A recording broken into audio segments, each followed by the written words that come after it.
Há um tempo atrás tinha uma figura andrógina chamada Walter Mercado, que os mais velhos devem se lembrar, que era basicamente, já tinha sido um artista, né?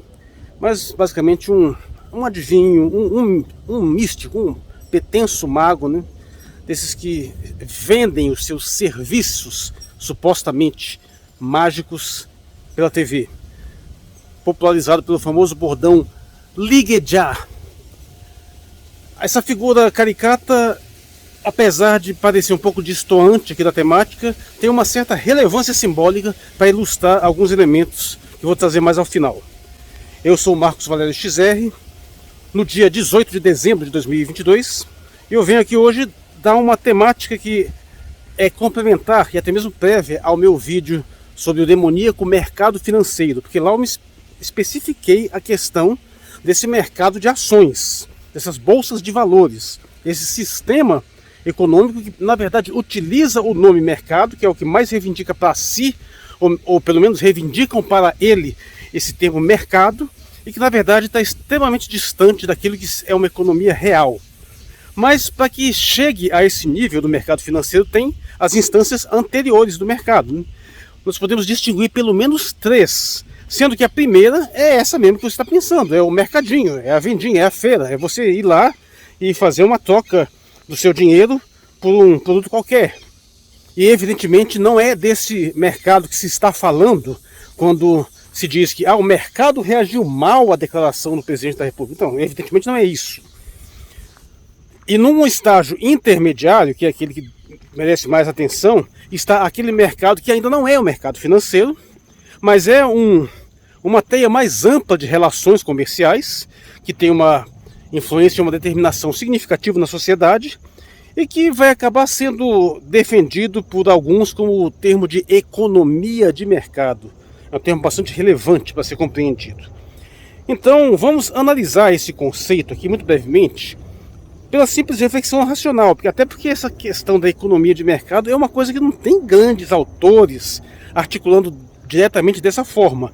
Embora, evidentemente, você vai ver Marx falando sobre isso, Ricardo Smith, só para citar os mais antigos, sem contar os mais recentes, né?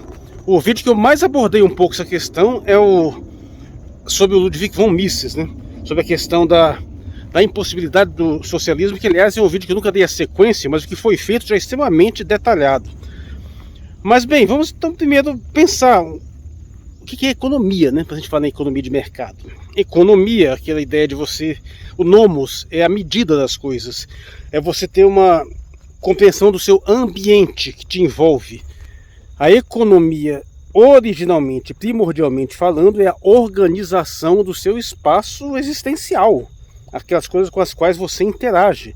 Então, nesse sentido, a economia em todo qualquer tipo de dimensão existencial humana. Mesmo uma pessoa sozinha, um eremita que vive sozinho, ele tem uma dimensão econômica na sua vida, uma vez que ele precisa sobreviver, ele precisa ter determinadas atividades para garantir sua sobrevivência, até melhorar a sua sobrevivência. Então ele tem que tomar determinadas decisões de agir aqui em um determinado momento e não lá, ou deixar de fazer isso para fazer aquilo, e até indo na direção daquele sentido que a maioria das pessoas pensa, né, quando se fala em economia, como você, por exemplo, poupar alguma coisa para utilizar depois, ou investir um maior tempo de seu trabalho pessoal para gerar um excedente de coisas que você vai precisar mais tarde, essas coisas todas. Então, isso precisa ficar claro, que a economia precede o mercado. É impossível existir sem algum grau de atividade econômica. Se você está interagindo com o ambiente, está tendo que trabalhar para extrair coisas, para coletar coisas, para armazenar coisas, você tem uma dimensão econômica muito clara na sua vida. E, evidentemente, grupos humanos pequenos também, e pequenas tribos, todas têm essa dimensão econômica. Agora, mercado vai surgir posteriormente. Uma maioria das tribos indígenas em situações assim, que vivem o equivalente à Idade da Pedra, elas não estão inseridas numa relação mercadológica. Você tem uma tribo ali isolada com uma divisão de trabalho que já existe, ela tem uma economia. Os homens vão fazer tais coisas, as mulheres vão fazer tais coisas, os mais velhos vão fazer isso, aquilo, as crianças fazem aquilo, tem trabalho para todo mundo. Tem uma certa organização, já tem produção. Tem caça, pesca, então tem uma economia funcionando aí. mas não tem mercado, porque é tudo dividido coletivamente. O mercado só vai surgir depois, vai surgir quando, claro, começar a haver contatos entre grupos diferenciados e perceber que há possibilidades de você trocar aqueles excedentes produtivos que você tem por outras coisas, né? Então, determinado tribo lá produziu uma quantidade suficiente de flechas e pode chegar à conclusão que tem flecha sobrando e de repente uma outra tribo está precisando de flecha e tem uma sobra lá de mandioca e tem lá um escambo. A partir do momento que tem essa relação de troca, você tem um mercado. É claro que começa a ter um mercado primitivo, incipiente, que vai sofisticando à medida que as coisas vão progredindo. Mas o que tem que ficar absolutamente claro é que a economia precede o mercado. Não pode existir mercado antes de qualquer tipo de atividade econômica, de qualquer tipo de atividade produtiva. Portanto, ao você falar em economia de mercado, você tem que ter muito cuidado, porque tem umas criaturinhas por aí que acham que o mercado vem na frente de tudo, sabe? Ele precede tudo, ele está acima de tudo, ele está abaixo de tudo. E, evidentemente, isso é falso. O que está sempre na base fundamental de tudo é a atividade humana, que se chama trabalho. As pessoas têm que trabalhar. A base de tudo é, você pode dizer, a produção, uma produção com trabalho humano. Pois bem, mas à medida que as sociedades vão ficando mais sofisticadas, vai otimizando a produção, vai tendo excedente, e aí sim começa a ter relações de trocas, encontros em sociedades diferentes, as situações vão progredindo, e aí vai se consolidando cada vez mais essas relações de troca. Então aí o mercado vai se consolidando e vai se tornar evidentemente muito mais sofisticado quando tiver uma moeda minimamente reconhecida por uma quantidade significativa de comunidades, né? E apesar de existir um surgimento de moedas meio que espontâneos, baseados em determinados recursos que estão escassamente disponíveis, mas e por isso mesmo servem como referencial de troca, o fato é que esses mercados só vão atingir um nível verdadeiramente sofisticado depois que houver estados suficientemente desenvolvidos para emitirem moedas que são amplamente aceitas, em geral com metais preciosos, em geral com identificação, com efígies, ou pelo menos que conseguem organizar a produção e a circulação de determinados metais preciosos. Então é aí que você vê que o mercado só vai atingir um determinado nível de sofisticação mínimo posterior a um determinado desenvolvimento social que permite o surgimento de um sistema econômico minimamente organizado. Ora, se o mercado depende de alguma coisa anterior a ele, obviamente ele não pode ser a fundação em torno da qual uma sociedade se ergue. Porque o mercado ele sucede à produção. Se não há produção, não há mercado. Nesse sentido, Marx está certo. A gente tem que observar a materialidade das relações econômicas nas relações de produção. Por que uma greve causa um estrago tão grande? Porque a greve corta a produção. E sem a produção não tem como se comercializar as coisas. Então o mercado nunca pode estar na frente ou na base da configuração econômica, porque ele é posterior. Se a economia precede a mera existência do mercado, a organização econômica mais sofisticada de sociedades mais desenvolvidas, que infalivelmente são estatais, também vai preceder qualquer nível mais sofisticado de desenvolvimento de mercado. Qualquer situação possível, o mercado é uma conquista posterior, que, tanto no sentido de seu surgimento, quanto no sentido de seu desenvolvimento a níveis mais sofisticados. Ele depende de outras coisas. Basta observar hoje, existe relação comercial sem moeda? Você vai fazer escambo por aí? Não, você tem que ser moeda. E quem é que emite moeda? Estados, bancos centrais. Ou pelo menos organizações minimamente sofisticadas, minimamente desenvolvidas, que precisaram emitir essas moedas primeiro para flexibilizar, dinamizar e potencializar as relações comerciais. Então tem que ter muito cuidado com esse conceito de economia de mercado, que faz sentido, sim, existe uma coisa que pode ser chamada de economia de mercado. O problema é que ele costuma ser hiperdimensionado num nível de, às vezes, de abstração quase surreal. Obviamente não se pode entregar na mão dessa abstração chamada mercado o destino da organização econômica. Isso é um contrassenso autoevidente, dos quais muitas pessoas que falam isso têm consciência. E têm consciência porque sabem que seu objetivo no fundo é outro. O que se quer dizer normalmente com economia de mercado? É basicamente uma organização social que toma as relações comerciais como seu referencial primordial e tenta se organizar em torno disso. Agora é preciso atentar que não há como existir civilização, sociedade minimamente desenvolvida sem mercado. Assim como não há como existir sem Estado. São duas coisas absolutamente intransponíveis e inescamoteáveis.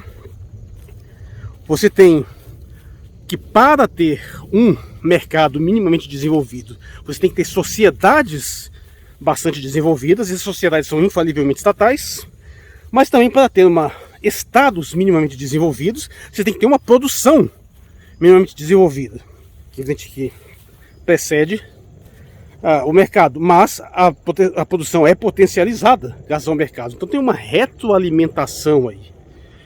A produção precede tudo, mas há uma retroalimentação que torna as coisas mais difíceis de distinguir. Então, no fundo, o que você vai ter é uma questão de ênfase. Havendo uma realidade mercadológica a ser abordada, e nós estamos falando dessa amplitude máxima de relações comerciais, tanto entre indivíduos, quanto entre grupos organizados, quanto entre estados. Então, havendo essa sofisticação maior, isso vai evidentemente influenciar a organização política, a administração e todas as diretrizes das sociedades. Só que não tem como não haver mercado. Entenda isso, não importa a mais radical experiência socialista nesse planeta, não eliminou a existência de mercado. Pode até ter minimizado em algum grau, mas eliminar não elimina, porque você tem que ter um espaço onde excedentes de produção são trocados. Mesmo numa organização radical, na economia extremamente planejada, vai haver um excedente de produção em algum ponto e alguma escassez produtiva em outro. E você tende a minimizar isso por meio dessas trocas. Por mais que o Estado tente gerenciar tudo isso, há sempre um sistema de trocas infraestrutural e até mesmo algum grau de sistema de trocas oficializado e abertamente reconhecido. Isso aconteceu na União Soviética. Dificultado, às vezes, pela escassez de emissão de moeda, mas existia um mercado infraestrutural, às vezes assumido, aberto, às vezes até oculto. Mas o fato é que não tem como não existir, em algum grau. Mesma coisa Estado, também não tem como não existir, até mais auto-evidente, mais claro. Não adianta você derrubar toda uma ordem estabelecida, surgem pequenas organizações que a gente chama até de estados paralelos, mas são tentativas de organização que se configuram de uma forma a tentar gerar um governo com uma organização burocrática, uma estrutura hierárquica que infalivelmente vai levar um Estado. Não tem como não acontecer. Então, quando se está falando em economia de mercado, só está tentando mover um pouco a ênfase que uma sociedade dá para uma coisa ou para outra. E no caso é a ideia de você tentar organizar toda a sociedade, o máximo possível dela, no interesse de relações comerciais, o que é um tanto delicado, porque primeiro você entenda, a economia e toda a produção precede o mercado. O mercado só vai surgir depois. Se você não tem excedente de produção, se você não tem produção, não tem um dinamismo maior, você praticamente não vai ter nenhum tipo de mercado, pelo menos minimamente sofisticado. Então você tem que tomar muito cuidado na hora de reconfigurar sua sociedade com base nessas demandas. Isso vai acontecer, infalivelmente, porque quando você estiver num grau de relação comercial mais sofisticada, tanto no nível dos indivíduos, das empresas, quanto dos estados, vai surgir demandas e isso vai influenciar. Evidentemente, se eu percebo que existe uma demanda por um determinado produto e o meu país produz tal coisa, eu vou aumentar a produção dessas coisas. Claro. E se eu estiver precisando de alguma coisa, eu vou tentar adquirir tal coisa. Então isso é inevitável. Mas evidentemente quando se fala em economia de mercado, não é exatamente isso. Estão tentando reduzir o máximo possível a organização da sociedade em torno de relações comerciais. O que seria perfeitamente compreensível não fosse o fato de que, no fundo, todas as pessoas que falam, que defendem a economia de mercado, ocultam uma realidade mais fundamental ainda. Que essa economia de mercado, apesar de ser meio que inevitável e atender uma gama de necessidades humanas inquestionavelmente, no fundo, ela acaba sendo manipulada em prol de interesses que vão muito aquém do interesse geral de uma sociedade. E vão na direção de interesses de grupos privados que chegam ao ponto de desenvolver tamanha quantidade de poder que eles acabam distorcendo as relações a ponto de suprimir necessidades reais, criar necessidades artificiais, interferir na demanda e na oferta, violar as leis de oferta e procura, aquela que o pessoal acredita que é uma lei sagrada, imutável e inviolável, evidentemente não é. E toda uma série de relações que, no fundo, vão levar a um benefício próprio, o que nos leva à verdadeira questão. A gente tem que fugir dessas ilusões de que é uma questão de mercado contra Estado, de economia de mercado mais para lá ou mais para cá, se é uma questão de público versus privado, socialismo versus capitalismo. Todas as questões têm uma relevância. Mas existe uma questão fundamental, que é, uma vez que a organização em torno de um Estado é inevitável, a quem vai servir esse Estado? Essa é a questão principal, é a que a gente tem que ter sempre em mente, e é aquela que frequentemente o pessoal está ocultando para disfarçar suas intenções e as consequências das suas propostas. O fato é que o Estado tem um ônus. Ele vai tirar alguma coisa das pessoas, quer seja de uma forma, na forma de tributação, mas também ele vai colocar pessoas para trabalhar, para gerenciar uma série de coisas ali. Então existe um ônus que é extraído de praticamente toda a sociedade. A questão é, para quem que o Estado vai trabalhar, quem que ele vai beneficiar primariamente. E toda a história da humanidade, todas as tensões políticas, todas as guerras civis, no fundo vão todas girar em torno de algo mais ou menos nesse sentido.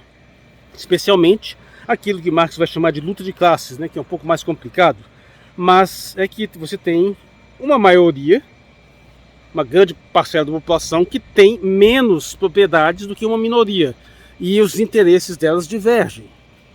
Então a questão é, o Estado, que onera praticamente toda a sociedade, vai redistribuir essa riqueza de modo a melhorar prioritariamente a sociedade em geral, ou vai ser só para enriquecer e consolidar o poder e tornar ainda mais rico uma pequena panelinha?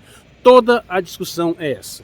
E aí, quando você tem essa chave de leitura básica, você já pode entender que praticamente todo mundo que defende economia de mercado é aquele discursinho liberal que tem como um único propósito beneficiar umas pequenas elites muito ricas, inventando mirabolâncias, pirotecnias, para tentar disfarçar o fato de que todas as suas propostas sempre serão defendidas por pequenos grupos que financiam esses pensamentos para defender o interesse de uma panelinha.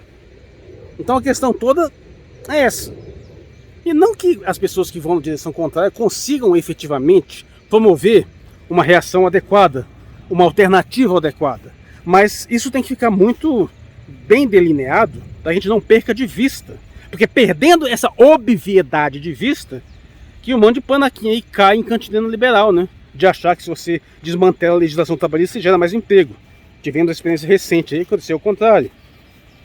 Que se você libera determinadas atividades, como por exemplo, cobrança de bagagem, ou se você entrega recursos para estrangeiro, ou se você elimina impostos dos mais ricos, você tem benefício para toda a sociedade. E você faz essa experiência e o resultado normalmente é o contrário. Mas você tem 1001 discursos, 1001 pirotecnias, em geral, até porque essas elites financeiras controlam a grande mídia e grande parte da mídia alternativa também, inclusive as redes sociais, inclusive essa plataforma aqui que eu estou utilizando. Tudo isso de 1001 formas sofisticadas para tentar engabelar os incautos de que promover ações de interesse de uma panelinha elitista seria bom para todo mundo. Eu tenho uma série de vídeos a esse respeito, mas isso é que nós temos que ter em mente quando se fala em economia de mercado, de pessoas que utilizam essa terminologia em defesa de uma economia de mercado, que frequentemente nem elas sabem exatamente do que se trata. Mas para deixar mais claro pela última vez, geralmente, quando se fala em economia de mercado, pode ter uma série de elementos mais complexos aí que eu vou escamotear aqui, mas se fala de você tentar organizar os interesses, as relações sociais, as prioridades estatais, em geral, voltadas para esse sistema de trocas comerciais mais amplo. Nós estamos falando da feirinha do peixe, daqueles mercadinhos isolados, mas uma relação comercial mais ampla, que é a economia real. Isso também é preciso deixar claro. De fato, aí as pessoas estão trabalhando, estão produzindo coisas, essas coisas estão sendo comercializadas. Então aí nós estamos no grau de uma economia concreta e real, que o mercado financeiro vai se distanciar, como eu expliquei no vídeo lá do demoníaco mercado financeiro. Mas essa relação mercadológica é inevitável, a sociedade sempre vai ter isso, é bom que tenha isso. Essa relação comercial sempre não tem como não existir. Talvez no nível extremamente sofisticado de sociedade, quando tenha sido abolido até mesmo a moeda, talvez tenha como transcender essa necessidade. Mas isso aí é num nível de avanço difícil até de especular. Eu tenho alguns vídeos que tocam nesse assunto aí, especialmente a questão do fim da moeda, que também vou deixar aqui linkado na tela final. Prestem atenção nas minhas telas finais. Mas basicamente é isso. E aqueles que defendem a economia de mercado como se fosse alguma coisa a mais do que ela realmente é, de uma materialidade, como se fosse uma coisa que fosse uma espécie de tábua de salvação, ou como se ela fosse a geratriz de tudo como se ela fosse o motor primordial do desenvolvimento. Geralmente a pessoa que está fazendo isso em nome de uma relação específica que beneficia um grupo mais restrito, e geralmente em detrimento de um grupo mais amplo. Então a gente nunca pode perder isso de vista. Com relação a essas distorções que estão feitas, esse último governo forneceu excelentes exemplos, né? Nós temos uma série de necessidades gerais da sociedade, quer tenha sido disponibilizar alimentos de uma forma geral para tentar combater a fome, que tenha sido baixar o preço do leite, da gasolina, comprar vacina ou qualquer outra coisa. E nós vemos dinheiro sendo jogado fora aí com palhaçada. Então, para quem que uma compra massiva de próteses penianas ou Viagra, ou seja lá o que for, ou bonequinhos do Rambo, isso beneficiou quem? Beneficiou a população em geral? E também não beneficiou exatamente aqueles que compraram tal coisa, mas beneficiou principalmente aqueles que venderam. E é curioso, porque a gente frequentemente esquece essa relação, né? A gente vai muito em cima de quem comprou, do consumidor final, sem esquecer que o maior de todos os beneficiados, na realidade, é quem vendeu. Porque quem comprou efetivamente pode não se beneficiar em nada daquilo que você comprou, né? Com certeza você tem essa experiência, você gastou dinheiro com uma coisa que não te serviu. Mas o cara que te vendeu ganhou o dinheiro do mesmo jeito. Então é aí que tem que estar o detalhe. Quando nós temos um esquema aí onde se gasta muita grana entregando para grandes empresas uma grana para comprar coisas, os principais beneficiados são aqueles que venderam tais coisas. E se tais coisas não são realmente úteis e promovem uma distorção na balança econômica de uma sociedade, evidentemente tal coisa foi feita em interesse de um pequeno grupo econômico. Geralmente os mesmos que estão sempre defendendo a economia de mercado. E aí é que é importante você notar esse grau de distorção. Embora a relação comercial seja absolutamente vital para a sociedade, para uma sofisticação maior, não tem como não ter, existem distorções dessas relações comerciais que não vão beneficiar a sociedade de uma forma geral. Elas vão beneficiar determinados grupos. Elas vão geralmente grandes grupos que têm poder para fazer lobbies legislativos ou fazer transações em meio suspeitas para beneficiar a si próprios em detrimento da maior parte. E via de regra, quem está falando em economia de mercado, em valorizar cada vez mais o mercado e começa a santificar o mercado, geralmente vai nesse sentido, para não dizer sempre. Não só de um mercado como relação comercial em geral, mas especificamente de um mercado financeiro mais sofisticado. E aí eu volto aqui à provocação inicial sobre a figura caricata do Walter Mercado, né? É porque o sujeito atingiu tal nível de caricatura e tal nível de penetração nas mentes dos mais ingênuos com seus discursos místicos e mágicos, que havia algumas pessoas que começaram a venerar a figura num nível assim de fanatismo, né? Eu pelo menos sei de um outro relato de pessoas que começaram a fazer orações para Walter Mercado, a clamar pelo nome de Walter Mercado para realizar milagres. E mais ou menos nesse sentido, parece que muitos dos liberais vão mais ou menos nisso também. Parece que o mercado é uma entidade divina que resolve os nossos problemas, que nos salva. Eles dizem isso literalmente. A partir do momento que você diz que tudo que uma sociedade precisa fazer para prosperar e para se engrandecer é liberar a sua economia e deixar o mercado tomar conta de tudo. Algo que soa até um tanto mais bizarro quanto você acreditar na figura do Walter Mercado, que pelo menos é uma pessoa real, com a qual você ainda pode conversar, trocar uma ideia, ou pode pedir alguma coisa. Mas o tal do mercado é uma entidade abstrata, né, que está sempre sendo nomeado. Olha o mercado aqui, o mercado para lá, o mercado isso, o mercado é aquilo. Mas ele é uma abstração. E estou falando do mercado real, não estou nem falando do mercado financeiro, não, hein? Frequentemente também os dois se confundem. Mas sim, para distinguir, temos 3 níveis de mercado, né? Um é aquele concreto, aquele de onde o nome vem, é o mercadinho mesmo, né? As mercadorias, se tocar ali. Outro é essa relação comercial mais ampla, que se espalha por toda a sociedade, por todas as civilizações a nível global. Você tem um sistema de trocas comerciais. E outro nível é o mercado financeiro. O nível do mercado comercial em geral, ele é totalmente inextirpável, ele vai existir praticamente sempre. O mercado financeiro não necessariamente. O mercado financeiro pode ser abolido perfeitamente. A sociedade já existiu sem mercado financeiro. A maioria das pessoas vive fora do mercado financeiro. Mas a gente tem que ter uma noção clara da distinção desses mercados para ver quem está falando em economia de mercado do que ele realmente está falando. Porque ele pode estar falando sim nesse mercado mais amplo, nesse mercado real, e aí sim o discurso dele tem um pé na realidade, mas de uma forma mais direta, o que não quer dizer que vai ser um discurso lúcido, pode ser um discurso que fetichiza, toma o mercado como fetiche também, né? Ou seja, alguma coisa que se interpõe entre a nossa percepção e uma realidade de fato, uma realidade concreta. Ou ele pode estar falando mais especificamente do mercado financeiro, que aí gera um grau de abstração ainda maior e um distanciamento ainda maior da realidade. Claro que eu poderia ter dado um detalhamento maior, um panorama histórico maior, mas só queria deixar esse vídeo aqui referencial para que trabalhe um pouquinho mais essas distinções, mas é importantíssimo que se veja, caso não tenha visto, o vídeo sobre o demoníaco mercado financeiro. E ignora a provocação do demoníaco, basicamente é uma explicação sobre como é que surge esse mercado financeiro de fato, né? Para que a gente tenha uma noção melhor e uma capacidade melhor de distinguir quando se alguém usa essa terminologia, especialmente a de economia de mercado, o que ele está pensando em dizer, o que ele está querendo dizer, a quem que ele trabalha, o que ele realmente está propondo, o que realmente está defendendo, que frequentemente ele próprio também não sabe, muitas vezes, mas é que é bom de ficar atento mesmo assim. Eu sou o Marcos Valério XR, no dia 18 de dezembro de 2022. Obrigado por sua atenção.